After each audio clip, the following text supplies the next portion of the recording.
The Fed and the government together gave an enormous amount of debt and credit and created a lurch forward, okay? And now they're putting on the brakes. Ray Dalio is a billionaire investor and founder of Bridgewater Associates, one of the world's largest hedge funds with over $140 billion in assets. Ray Dalio has uniquely studied over 500 years of history to learn and predict future economic cycles. In this video, Ray Dalio reveals the best assets to acquire to protect your savings and where to find them during times of high inflation. In my years of doing this, so something like a little over 50 years, what I found is that many times in my life, things that surprised me were because they never happened in my lifetime before, but they happened many times in history. And so there are three big things that are happening to us that haven't happened in our lifetime.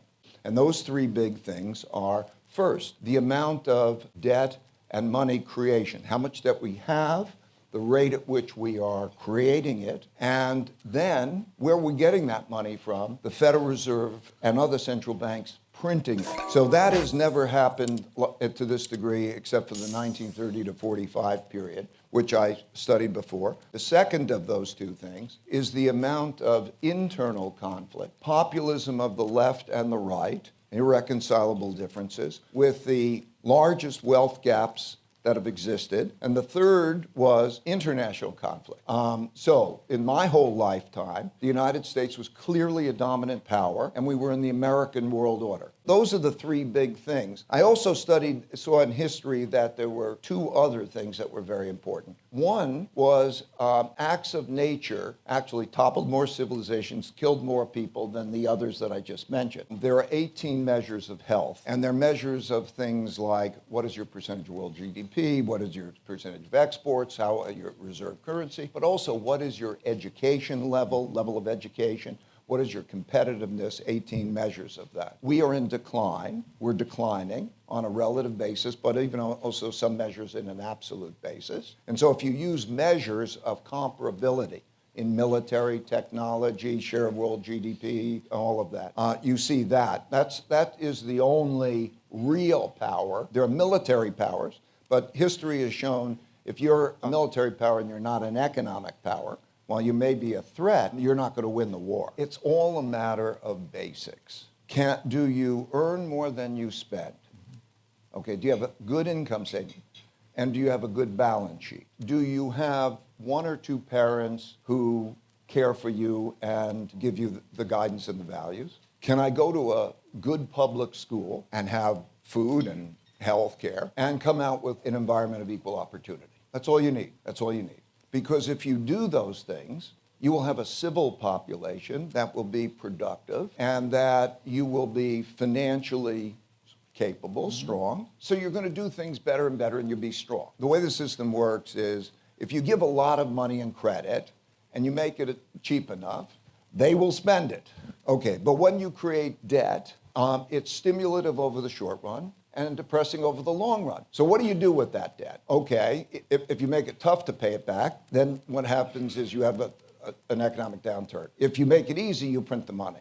And that's the cycle. So when we look at what the Fed has done, the Fed and the government together gave an enormous amount of debt and credit and created a lurch forward, a giant lurch forward, and created a bubble, okay? And now they're putting on the brakes. You can't get rid of inflation. The way you get rid of inflation is to get people to spend less. And that is what an economic downturn. So the cycle goes like that. And then when you get to the point where, let's say, the economic pain is greater than the inflation pain, then you see them do the opposite. So we're going through that particular cycle. So it's, I think, a delusion to believe that, okay, what they're going to do is deal with inflation and it'll all go away because they'll deal with inflation by doing that without realizing what that means in terms of what that means of buying power. So there's that trade-off. And I think we're going to be in an environment in which they're trying to navigate these two difficult. You don't want too much inflation,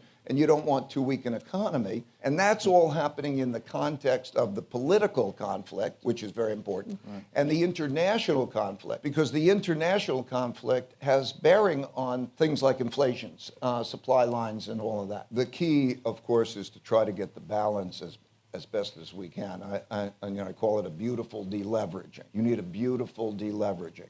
Traditionally, those three things are the perfect storm, right? They all affect each other. So if you have a bad economic situation, as you said, it affects one group of people and it hurts them, then you have an internal political conflict, right? The left and the right, the rich and the poor, and so on. And then that affects things, and vice versa. And then, of course, the external conflict. The cost of the external conflict. Like, for example, it's estimated that so far the cost of the Ukraine war to NATO is something like $8 trillion. So what happens is the government says, what do we need to spend money on? And they then go spend the money, and we don't have that balance. So that issue is a big fundamental issue, particularly when we have populism on both sides. You shouldn't look at the value of the dollar in relationship to other currencies as much. I mean, they're all bad currencies. So we can get into why Europe is a bad currency and why the yen is a bad currency. They're all bad currencies. And they are all depreciating in buying power. And so the question is, what is a storehold of wealth? You know, money is a medium of exchange or a storehold of wealth. And it's not a good storehold of wealth when the interest rate you're receiving is much less than the inflation rate. So that's what you're seeing happen. We will, over the next 10 years, certainly, I think, be trying to find the answer of what is the storehold of wealth, because usually it's a money and then a debt instrument in holding that money. But as that goes down, then there is the question of what it is. What is that currency and storehold of wealth? So we're in that place. If I was saving, what would I want to save in? I'd like to save in the things I know that I'm going to need. So I would like to save in, like, my residence, my house. I would like to save, if I could, pay forward my kids' education, pay forward the food or the health care that I can. I would want to save in those things to buy forward the things I need, most fundamentally. And then also, I think that you have to think geographically. Where is best in the world? Say that best in the world are countries in which they're earning more than they're spending and their balance sheets have more assets and liabilities on them, that they're civil with each other, and they're not in conflict, and they're not in risk of an international war. It's basically those fundamentals. And I think then what you have to do is also diversify. It's all return in relation to risk. Everybody looks at how much return you make, but it only takes one time to knock you out.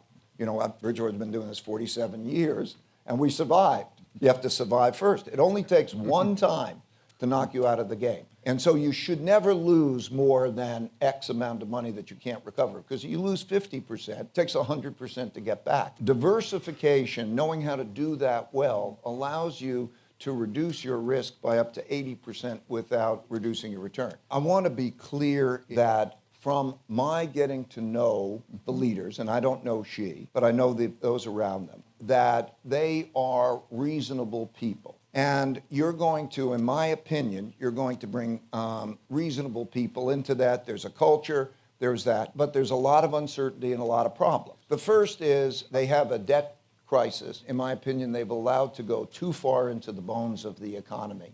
So it's affecting local governments, it's affecting financial institutions. It starts with real estate. Real estate is 25% of their economy approximately, and then the majority of savings. So it has a wealth effect, it has a negative, and it's passing through the system. So that's one.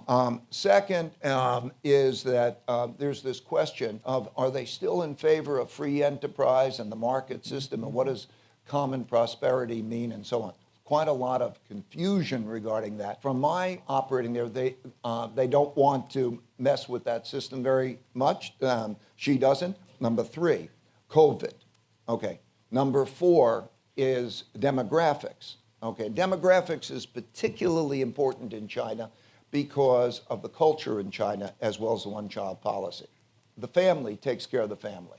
And so the tradition is that the children take care of the adults in old age. They don't have a well-developed pension system. And so what happens is with the one-child policy, a husband and wife has 4 parents that they have to take care of. System can't deal with that. And so that's a main thing. So you have a number of these problems. You have a climate problem and a water problem in China. So China's got a lot of those problems to deal with. But the real question, and we all can have problems, the real question is, where is that beacon? Is that beacon, and we're going to learn more about that based on who's appointed to what jobs and also what statements are made. Is that beacon continuing to do the things that raise productivity and inventiveness and so on? So we're going to learn more. But I think that as far as investing in China, China is the, if you take certain industries, it's main competitor, but it neither should know, in my opinion, not you have to have a certain amount in China. I think the longer term picture in China is still bright because I know the people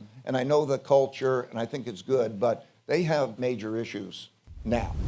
Click here to watch Brent Johnson reveal why the Fed is willing to crush other currencies, when it will pivot, and what the future of the global monetary system looks like.